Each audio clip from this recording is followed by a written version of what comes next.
പ്രിയപ്പെട്ട കൂട്ടുകാരെ, ഗണ്ടിക്കോട്ടയ്ക്കുള്ളിലെ കാഴ്ചകളെക്കുറിച്ചാണ് ഇന്നത്തെ വീഡിയോ. എല്ലാവരും ഈ വീഡിയോ കാണുന്നതോടൊപ്പം തന്നെ സഞ്ചാരി ചാനൽ കൂടി സബ്സ്ക്രൈബ് ചെയ്യുക.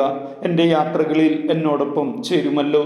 ഗണ്ടിക്കോട്ട മതിലിലെ രഹസ്യങ്ങളെക്കുറിച്ച് കഴിഞ്ഞ വീഡിയോയിൽ നമ്മൾ മനസ്സിലാക്കി. ഗണ്ടിക്കോട്ട മതിലിൻ്റെ രണ്ടാമത്തെ കവാടം കടന്ന് നാം ഇപ്പോൾ ഗണ്ടിക്കോട്ട ഗ്രാമത്തിലേക്കും രാജവീതിയിലേക്കും പ്രവേശിച്ചിരിക്കുകയാണ്. ആദ്യം തന്നെ നാം കാണുന്നത് മനോഹരമായി തറകെട്ടി ഉയർത്തിയിട്ടുള്ള ഒരു തണൽ മരമാണ്.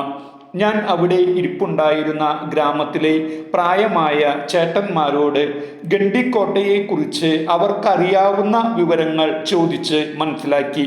3 ഏക്കർ വിസ്തൃതി ഉണ്ടായിരുന്നു എന്ന് പറയപ്പെടുന്ന രാജകൊട്ടാരത്തിൻ്റെയോ പടയാളികൾ വിശ്രമിച്ചിരുന്ന കെട്ടിടത്തിൻ്റെയോ കൃഷിക്കാർ താമസിച്ചിരുന്ന കെട്ടിടത്തിൻ്റെയോ ഗ്രാമവാസികൾക്ക് ഭക്ഷണം നൽകിയിരുന്ന സാമൂഹ്യ അടുക്കളയുടെയോ ഒരു സൂചന പോലും അത് നിന്നിരുന്ന സ്ഥലത്ത് ഇപ്പോൾ ഇല്ല.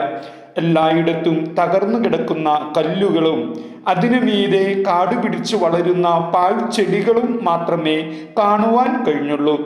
ഇതേക്കുറിച്ച് ഗ്രാമീണർ പറഞ്ഞത്, ബ്രിട്ടീഷുകാർ കോട്ട കീഴടക്കുന്നതിന് മുമ്പ് ഇവിടെ ഭരിച്ചിരുന്ന സുൽത്താൻമാർ ഇവിടുത്തെ വിലപിടിപ്പുള്ള സകല സാധനങ്ങളും കൊട്ടാരത്തിൻ്റെ കട്ടിളക്കാല് വരെയും കടത്തിക്കൊണ്ടുപോയി എന്നാണ്. രത്നം പതിപ്പിച്ച വാളുകൾ, കിരീടങ്ങൾ, കൊട്ടാരത്തിലെ പാത്രങ്ങൾ, പഞ്ചലോഹ വിഗ്രഹങ്ങൾ, അങ്ങനെ വിലപിടിപ്പുള്ളതെല്ലാം എവിടേക്ക് കൊണ്ടുപോയി എന്നതിനെക്കുറിച്ച് കൃത്യമായി അവർക്ക് അറിഞ്ഞുകൂടാ.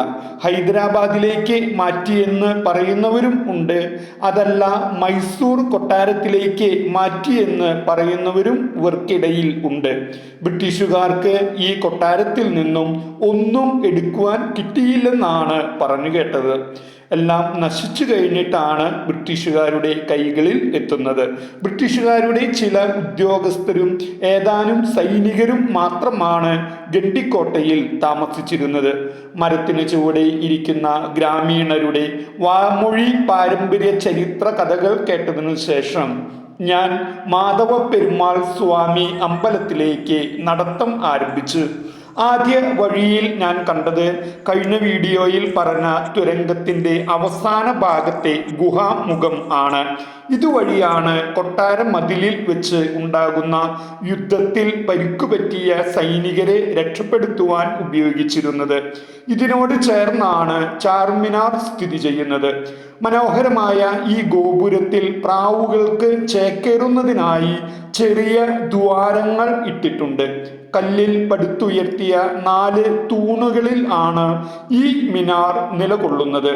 ഇസ്ലാമിക വാസ്തുവിദ്യാ ശൈലിയിൽ ആണ് ഇതിൻ്റെ നിർമ്മാണം എന്നതിനാൽ 1649 ശ്രീരംഗം മൂന്നാമനിൽ നിന്നും സുൽത്താൻ മിർജുമുല്ല ഗണ്ടിക്കോട്ട ആക്രമിച്ച് കീഴടക്കിയതിനു ശേഷം ഈ മിനാർ നിർമ്മിച്ചതാകുവാനാണ് സാധ്യത.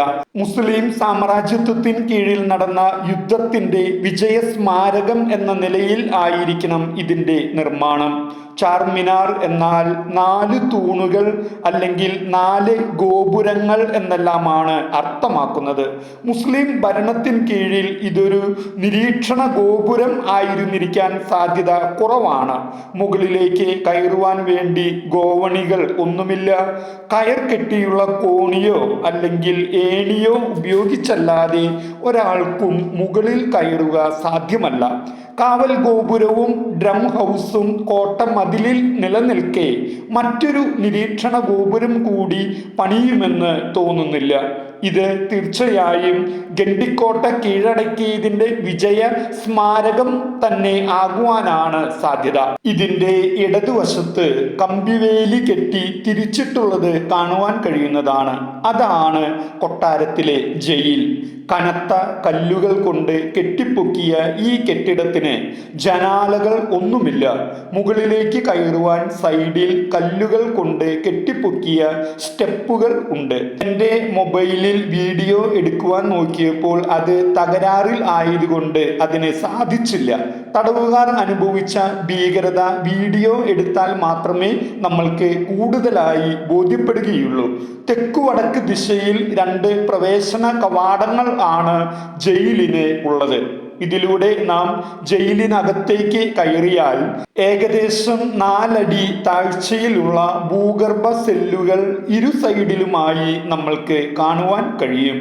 ഇതിനു മുകളിൽ ഉള്ള അപ്പർ സെല്ലുകളിലേക്ക് പുറത്തെ ഗോവണി വഴിയാണ് തടവുകാരെ എത്തിച്ചിട്ടുണ്ടാവുക. താഴെ സെല്ലുകളിലേക്ക് വായു സഞ്ചാരത്തിനായി എയർ പാസേജുകൾ പുറത്തുനിന്നും കൊടുത്തിട്ടുണ്ട്. മുകളിലെ സെല്ലുകളിലേക്ക് എയർ ഹോളുകൾ വേറെയും ഇട്ടിട്ടുള്ളത് നമ്മൾക്ക് കെട്ടിടത്തിൽ കാണുവാൻ സാധിക്കുന്നതാണ്. തടവുകാരുടെ സെല്ലിന്റെ കവാടം പലകയിൽ പട്ടിക ഉറപ്പിച്ച് അത് ചുമരിലേക്ക് തിരിച്ച് ലോക്ക് ആക്കുന്ന തരം സംവിധാനം ആയിരുന്നു ഇവിടെ ഉണ്ടായിരുന്നത് എന്ന് നമ്മൾക്ക് ചുമരിലെ പാടുകളിൽ നിന്നും മനസ്സിലാക്കുവാൻ സാധിക്കും. ഈ ഇരുട്ടറയിൽ തടവുകാർ സഹിക്കേണ്ടി വന്ന കഠിനമായ അവസ്ഥ എത്ര ഭീകരം ആയിരുന്നിരിക്കണം. ഫോൺ ക്യാമറ ഹാങ് ആയതിനാൽ ചിത്രങ്ങൾ പകർത്തുവാൻ കുറച്ച് ബുദ്ധിമുട്ടി. എങ്കിലും അത് ശരിയാക്കാൻ ഞാൻ കുറച്ച് സമയം എടുത്തു. ജയിൽ വളപ്പിൽ ഒരു വലിയ ഉരുളൻ കല്ല് കിടപ്പുണ്ട്. ഇതിൻ്റെ മധ്യഭാഗത്ത് കയറോ ചങ്ങലയോ ഉപയോഗിച്ച് ബന്ധിപ്പിച്ചിട്ടുണ്ടായിരുന്നതിൻ്റെ പാടുകൾ വ്യക്തമായി കാണുവാൻ കഴിയും. ഒരു പക്ഷേ ഈ കല്ലിൽ ആയിരുന്നിരിക്കണം തടവുകാരെ ബന്ധിപ്പിച്ചിട്ടുണ്ടാവുക. പഴയ കാലത്തെ തടവുകാർ അനുഭവിച്ചിരുന്ന യാതനകൾ ഓർക്കുമ്പോൾ ഇപ്പോഴത്തെ നമ്മുടെ ജയിലുകളും ജയിൽ നിയമങ്ങളും എത്ര മനുഷ്യത്വപരമായ രീതിയിൽ ആണ് തടവുകാരോട് പെരുമാറുന്നത്. ജയിൽ കണ്ടതിനു ശേഷം അതിനടുത്തുള്ള നടപ്പാതയിലൂടെ ഞാൻ നടത്തം തുടർന്നു. അടുത്തതായി ഞാൻ കണ്ടത് ഒരു അമ്പലം എന്ന് തോന്നിപ്പിക്കുന്ന ഒരു നിർമ്മിതി ആണ്.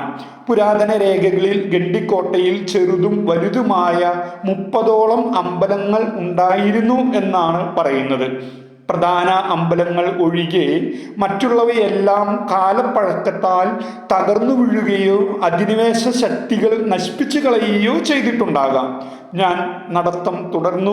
വീണ്ടും ഒരു ചെറിയ അമ്പലത്തിൻ്റേത് എന്ന് തോന്നിപ്പിക്കുന്ന ഒരു ഭാഗം, അതിനടുത്തായി ജലം നിറഞ്ഞ ഒരു തോടും കാണപ്പെട്ടു. ഈ ജലം നിറഞ്ഞ തോട്ടിൽ നിന്നാണ് രാജകൊട്ടാരത്തിലെ ആവശ്യങ്ങൾക്കും കോട്ടയ്ക്ക് അകത്തെ ഗ്രാമീണരുടെ കൃഷികൾക്കും ഉപയോഗിച്ചിരുന്നത് എന്നാണ് ചരിത്രരേഖകൾ വ്യക്തമാക്കുന്നത്. നാമാവശേഷമായ ഈ അമ്പലത്തിന്റെ പിൻഭാഗത്തായാണ് രാജകൊട്ടാരം നിലനിന്നിരുന്നത്. രാജകൊട്ടാരത്തിൽ നിന്നും അടിയന്തരമായി രക്ഷപ്പെടുവാൻ പാകത്തിൽ 20 അടി താഴ്ചയിൽ ഈ കാണുന്ന ജലം നിറഞ്ഞു കിടക്കുന്ന തോട്ടിലേക്ക് തുറക്കുന്ന നിലയിൽ ഉള്ള ഒരു തുരങ്കം ഉള്ളതായി നമ്മൾക്ക് കാണുവാൻ സാധിക്കുന്നതാണ്. ജലം നിറഞ്ഞ ഈ തോട് മലയിടുക്കിലെ നദിയിൽ എത്തുകയും ആ നദി പെന്നാറിലേക്ക് ചേരുകയും ചെയ്യുന്നു. ശത്രുക്കൾ കൊട്ടാരം വളഞ്ഞാൽ അടിയന്തരമായി രക്ഷപ്പെടുന്നതിനാണ് ഈ ജലമാർഗം വഴിയുള്ള തുരങ്കത്താൽ സാധ്യമാക്കിയിരുന്നത്. ഈ തോടിനോട് ചേർന്നുള്ള ഭാഗത്താണ് സൈനിക താവളങ്ങളും സാമൂഹ്യ അടുക്കളയും വിശ്രമ മുറികളും എല്ലാം ഉണ്ടായിരുന്നത്. എല്ലാം കല്ലിന്മേൽ കല്ല് ശേഷിക്കാതെ നാമാവശേഷമായി പോയി.